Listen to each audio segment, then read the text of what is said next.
चतरा में कांग्रेस ने अपने उम्मीदवार की घोषणा कर दी है। और जैसा कि मैंने पहले भी एक वीडियो में कहा था, बतलाया था कि पहले उम्मीदवार की घोषणा हो, फिर पता चलेगा कि कौन 5 लाख से जीत रहा है और कौन 2 लाख से। लेकिन आप देखेंगे कि अब यह मैं नहीं, आप सोशल मीडिया खंगाल लें। चतरा में जैसे ही चतरा लोकसभा से कांग्रेस ने अपने उम्मीदवार की घोषणा की है, सोशल मीडिया पे आप पत्रकारों से लेके आम जन से लेके आप जितने भी बुद्धिजीवी वर्ग हैं या सोशलिस्ट हैं, समाज सेवी हैं, उनके फेसबुक अकाउंट पे आप चले जाएं, आपको उनके नाम के घोषणा के साथ मिलेगा कि बीजेपी के जो उम्मीदवार हैं अब वो भारी बहुमत से जीत रहे हैं। और ये सत्य भी है। लोगों का कहना है कि कांग्रेस ने अपने कार्यकर्ताओं की ना सुन के भाजपा कार्यकर्ताओं की सुनी है। और भाजपा कार्यकर्ता ये बार बार मांग कर रहे थे कि गिरिनाथ सिंह को किसी तरह से टिकट नहीं मिले और के.एन. त्रिपाठी को टिकट मिल जाए, ताकि उनका चुनाव बेहतर ढंग से एक तरफा हो सके। उसका एक रीज़न ये था, मैं भाजपा कार्यकर्ताओं की बात बता रहा हूँ जो चौक चौराहे पे वो बात किया करते थे कल तक। उनका कहना था कि गिरिनाथ बाबू को अगर टिकट मिलता है तो हम बड़े दुविधा में आ जाएंगे। और कोई एक व्यक्ति ये भी कहते हुए सुने गए कि अगर खुदा न खास्ते ओबीसी समाज जो है वो गिरिनाथ बाबू को वोट कर देता है तो एक बड़ा लांछन इटखोरी के क्षत्रिय समाज पे लग जाएगा कि इन्होंने भाजपा को धोखा दे दिया। जबकि ऐसा संभव नहीं भी था और था भी। लोगों का कहना था कि क्षत्रिय समाज परेशानी में पड़ जाता, चूँकि गिरिनाथ बाबू का जो व्यक्तित्व है वो ऐसा रहा है कि उनको कोई इनकार नहीं कर सकता। तो लोगों का ये मानना था कि अगर हम भाजपा के समर्पित कार्यकर्ता रह के भी भाजपा को वोट दें और किसी कारण से इटखोरी मजूरन या कोई अन्य जगह गिरिनाथ बाबू लीड कर जाए और उस कंडीशन में भाजपा के लोग उन पर ये लांछन ना लगा दें कि चूँकि क्षत्रिय समाज से गिरिनाथ बाबू थे और क्षत्रिय समाज ने एक तरफा सपोर्ट गिरिनाथ बाबू को कर दिया, यानी भाजपा को धोखा दे दिया।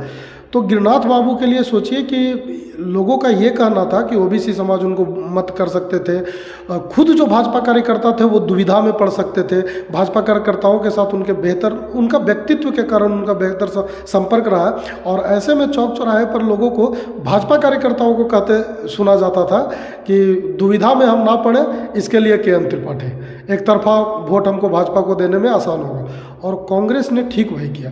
दूसरी ओर आप देखेंगे, रांची के एक चैनल है जिसने ये न्यूज़ भी चलाया, उनका कहना था कि कांग्रेस जानबूझ के चतरा में डमी कैंडिडेट को उतारना चाहती है, जिसका मुख्य कारण ये है कि चूंकि कांग्रेस के प्रदेश अध्यक्ष उसी जाति से हैं जिस जाति से भाजपा ने चतरा लोकसभा में प्रत्याशी दिया है।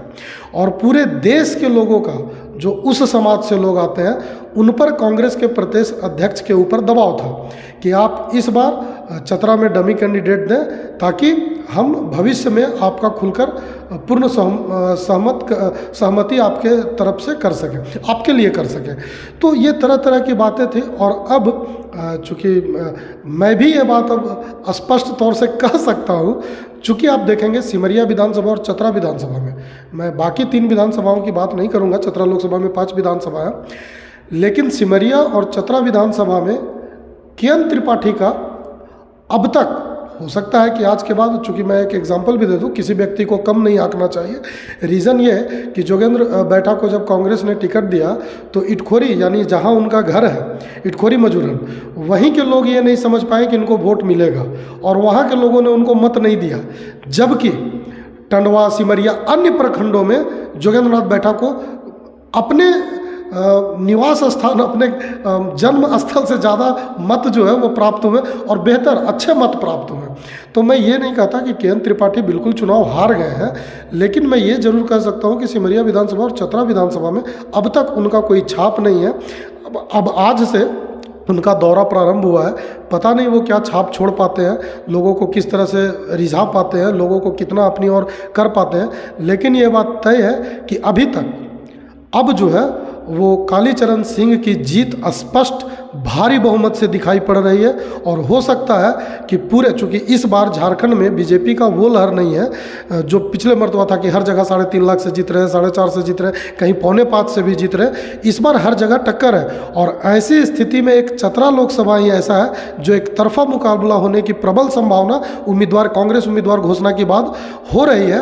और ऐसे में कहीं ये ना हो कि कालीचरण जी भारी रिकॉर्ड मतों से, या झारखंड में कहें कि सबसे अधिक रिकॉर्ड मतों से जीत करके एक रिकॉर्ड स्थापित करेंगे और यहाँ से वो सबसे अधिक मत से जीत करके लोकसभा जाने का काम करेंगे। ऐसी संभावना दिखाई पड़ रही है। ये मैं नहीं, आप सोशल मीडिया खंगाल लें, आपको जितने भी सारे सोशल मीडिया मिलेंगे वो सारे यही कहते हुए नजर आएंगे। पत्रकारों ने तो यहाँ तक लिख दिया है कि कालीचरण जी, चूँकि चुनाव में जो आपका पैसा खर्च होता है उसको अब आप गरीबों में बांट दें, चूँकि आप ऐसा ही जो है 5 से 6 लाख वोट से आप जीत रहे हैं। धन्यवाद।